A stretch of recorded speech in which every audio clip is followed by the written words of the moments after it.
Assalamualaikum warahmatullahi wabarakatuh.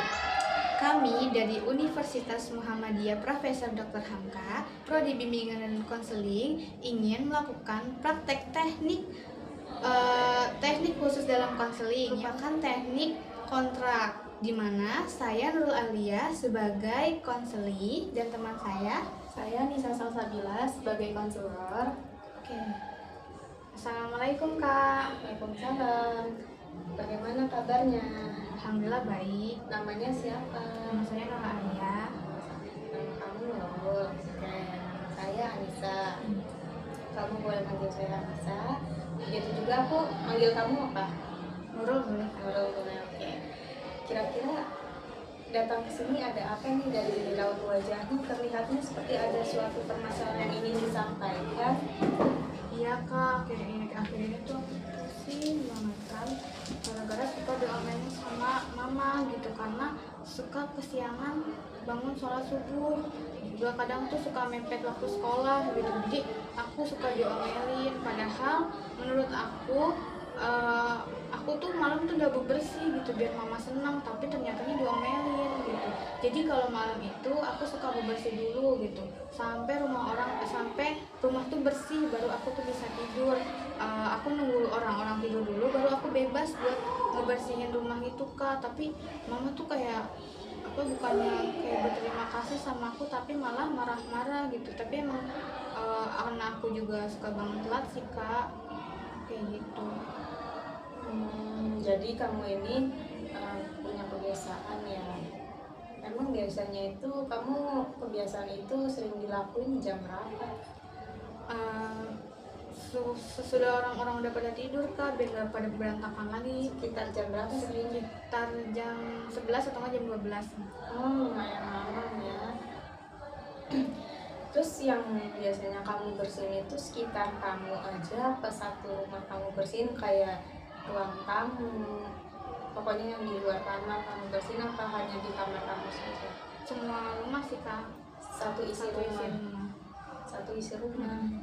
Emang biasanya kamu bersihnya itu ngapain sih? Kayak nyapu, ngepel, buangin sampah, naruh-naruh barang yang nggak sesuai tempatnya gitu Kak. Sama mindah-mindahin barang juga iya? Iya, maksudnya apa nih nggak sesuai di tempat gitu, jadi aku pindahnya sesuai tempatnya gitu. Jadi itu ngebuat kamu merasa gak nyaman ya, karena keadaan rumah juga belum tertata sesuai biasanya gitu. Tapi setelah bangun terlambat yang sering kamu lakuin itu, biasanya apa yang kamu rasain? Karena suka deg-degan sih Kak, kayak pengen buru-buru, aduh udah telat gitu. Harus cepet-cepet, aku kan harus wajib sholat dulu kan, meskipun matahari terbit juga, tapi kan aku diwajibin sholat dulu kan. Jadi aku sholat dulu, aku buru-buru buat berangkat sekolah gitu Kak. Oh, jadi setelah sholat kamu langsung siap-siap, nggak main HP dulu? Enggak. Soalnya udah buru-buru, takut telat juga kan. Terus mama juga ngoceh-ngoceh mulu gitu, ngomel-ngomel mulu, cepetan ini itu, kan aku jadi pusing gitu kan. Tapi waktu mama kamu ngomel kayak gitu, apa sih yang kamu ngerasain? Kayak kamu fokus cuma buru-buru aja, atau fokus karena ya kamu nggak kepikiran buat ngejawab apa? Yang aku rasain kesel sih Kak, kadang. Kayak ya udah, ini juga lagi buru-buru, ngapain cepet-cepetin gitu. Emang seberapa kesel kamu waktu kamu diburu-buru? Paling nggak suka sih buat diburu-buruin gitu. Ya udah, biar aku tuh siapin aja diri sendiri, nggak usah cepet-cepet gitu, aku jadi pusing. Jadi aku tuh ngeratingnya paling 7 ya. 7. Kalau 7 kan lumayan tinggi. Kamu pernah nggak sih ada momen dimana kamu tuh pernah ngomong sama orang tua kalau, wah bisa, ini seumpama aja ya, mah bisa nggak sih kalau misalnya aku bangun ke siang tuh bisa buru-buru, aku juga tahu waktu mah, cuma ini emang timingnya itu nggak pas karena aku bangunnya kesiangan. Nggak berani sih Kak. Nggak berani. Tapi dalam pengalaman kamu ini, kamu apa yang kamu lakukan? Aku buat aku pengen nyoba ini, cuman aku nggak tahu gimana caranya. Jadi kamu ngerasa ini berdampak buruk bagi Nurul, tapi dari kamu sendiri ada nggak nih buat keinginan untuk berubah? Ada Ada. Emang seberapa besar ratingnya kalau di rating dari 1 sampai 10? 8. 8. Nah, lumayan ya. Apa motivasi kamu itu buat merubah kebiasaan itu emang? Motivasinya dari orang tua biar nggak ngomel-ngomel terus. Oh, jadi kamu sering banget ya dengar omelan itu. Jadi kamu ngerasa ya udah nih, ya udah aku nggak mau dengar omelan, makanya aku mau berubah gitu, apa gimana? Iya, Apa kamu punya keinginan juga sih salah satunya. keinginan dari Diri sendiri biar jadi manusia yang lebih baik lagi, jadi lebih dewasa lah pokoknya. Oke, jadi karena kamu ada keinginan untuk berubah dan ada motivasi dalam diri kamu untuk mengubahnya, kita akan mengatasi masalah ini dengan menggunakan teknik kontrak perilaku, di mana kesepakatan antara dua orang, baik saya sebagai konselor dan Nurul sebagai konselingnya, menyepakati kesepakatan tertulis sekarang ya, kesepakatan tertulis yang akan dilakukan. Nah, untuk apa? Mengenai perilaku yang ingin diubah dari perilakunya Nurul yang akan diubah. Nah, berisi target waktu serta reward dan punishment yang akan Nurul terima. Nah, kalau Nurul ini berhasil, Nurul akan mendapatkan reward. Begitu juga sebaliknya, kalau Nurul ini nggak berhasil melakukan kesepakatan tersebut, Nurul ini akan mendapatkan punishment. Bagaimana Nurul? Apakah dapat dipahami? Siap Kak, paham. Oke, kita akan melakukan tekniknya ya. Ini saya ada lembar kontrak perilaku. Nanti kita akan menyepakati kesepakatan ini. Oke. Boleh diisi ya Nurul? Iya. Nah, ini adalah nama Nurul. Terus ini asal Nurul dari mana? Terus sekarang tanggal 30. Ya, oke. Nah, di sini ada tertera perilaku yang akan dicapai atau target. Nah, kira-kira di sini tuh isinya komitmen apa yang akan Nurul lakukan untuk mengubah perilaku tersebut. Komitmennya Ya, misalnya kayak mulai tidur jam 10 bisa Kak? komitmennya mulai tidur jam 10 bisa. Bisa.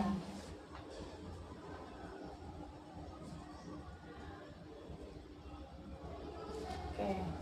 Nah, kalau menurut Nurul kan tadi udah nih pertama mulai tidur jam 10. Apalagi kira-kira yang bisa Nurul lakuin? Kan Nurul kan sebelum melakukan apa namanya beres-beres rumah atau setelah itu ada melakukan main HP apa enggak? Sebelum tidur pokoknya. main sebelum Main. bebersih main. Iya, main. Nah, itu menurut Nurul termasuk bisa masuk kategori berkomitmen atau enggak? Nggak main HP, Iya, nggak main jadi HP. langsung bersih gitu Kak, tanpa main HP dulu gitu. Ya, Ya. masuk ya udah. Jadi nggak main HP pada saat sebelum tidur. Iya. Nah, terus nih kalau kamu belum tidur kan kamu nggak main HP. Nah, sebelum tidur apa yang sebaiknya kamu lakuin? Jangan ada kegiatan di luar rumah, jadi habis maghrib tuh ya udah bebersih aja gitu, jadi biar tidurnya tuh nggak kemalaman gitu bisa. Oh, jadi nggak ada kegiatan di luar rumah di atas jam maghrib gitu. Bisa. Nah, kira-kira Apa lagi? langkah selangkah sebelum tidur Nurul ini kira-kira harus ngapain? Pasang alarm. Pasang alarm, dia bisa. Alarm jam berapa kira-kira 3:30. sebelum tidur? Pasang alarmnya jam 3:30 pagi. 3:30 pagi. 3:30 pagi itu cukup gak kira-kira buat Nurul itu siap-siap mandi, sholat? Kan sebelum sholat kan pastinya kita badannya harus rapi dulu kan. Nggak mungkin dong bangun tidur kita masih pakaian baju tidur kita sholat. Jam 4 berarti ya. Jam 4 ya, oke. Jam 4. Oke. Nah, setelah itu ada lagi nggak yang ingin Nurul lakuin? Udah sih Kak. Udah. Oke. Nah, selanjutnya ada poin penghargaan atau target jika tercapai. Nah, di sini itu isinya itu Nurul ini apa yang mau Nurul lakuin ketika target ini tercapai, ketika Nurul ini berhasil melakukan kesepakatan ini. Penghargaannya mungkin saya bisa jadi lebih hidupnya lebih sehat lagi dan lebih disiplin lagi. Terus saya juga bisa jadi memiliki iman yang lebih tinggi karena udah nggak telat sholat subuh lagi. Oke, berarti ada sisi spiritual Nurul yang menurut Nurul itu penting. Cara singkat aja gitu. Oke. Nah, ini selanjutnya yang kedua tadi apa? Iman yang tinggi. Iya, iman yang tinggi.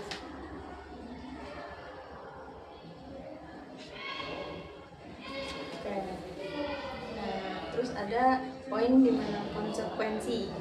Jadi di sini tuh isinya ada konsekuensi jika target tidak tercapai, di mana isinya itu hukuman apabila komitmen Nurul ini nggak tercapai. Kira-kira apa nih konsekuensinya yang bisa Nurul terima dari kehidupan, dari apa komitmen yang akan Nurul lakuin? Kayaknya konsekuensi yang akan saya dapat itu saya akan menjadi manusia yang tidak berubah di pikiran saya. Dari manusia yang nggak berubah pikirannya, maksudnya gimana tuh?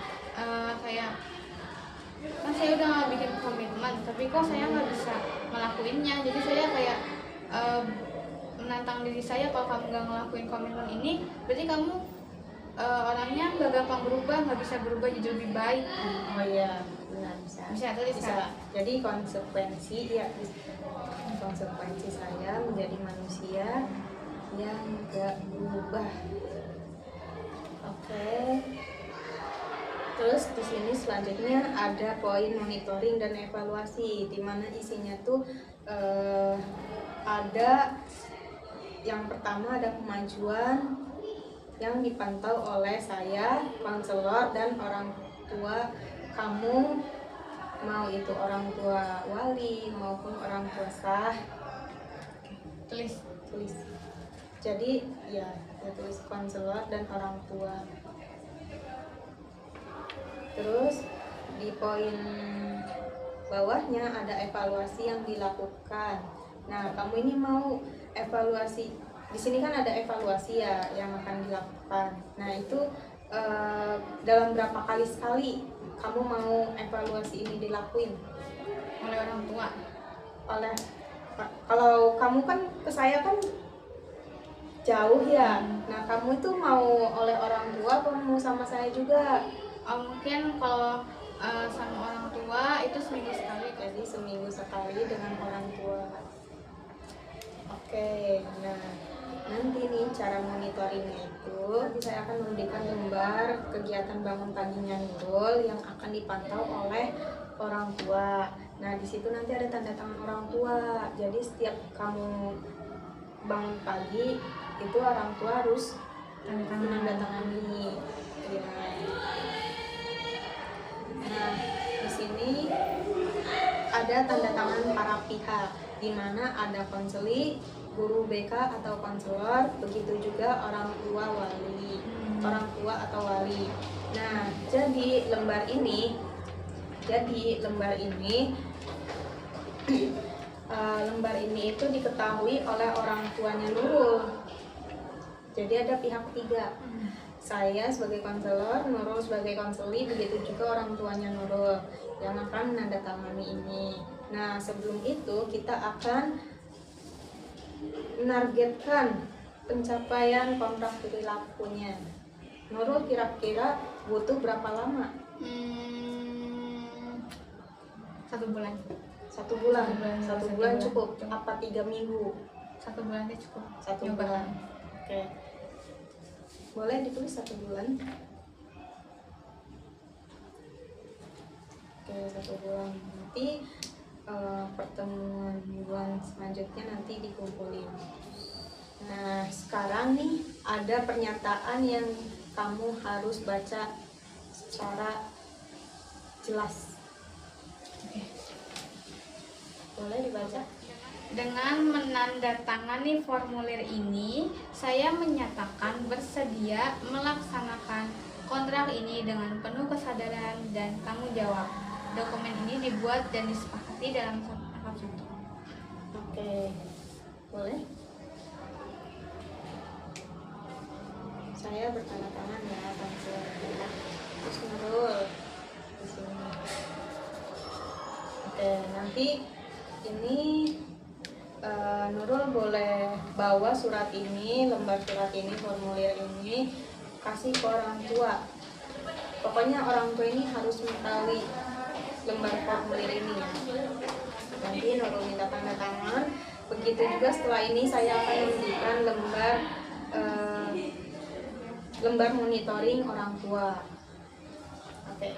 Ya, sebelum itu ada harapan Nurul buat melakukan komitmen. Ya, mudah-mudahan saya bisa menepati komitmen saya dengan tepat waktu dan berubah menjadi lebih baik lagi. Amin.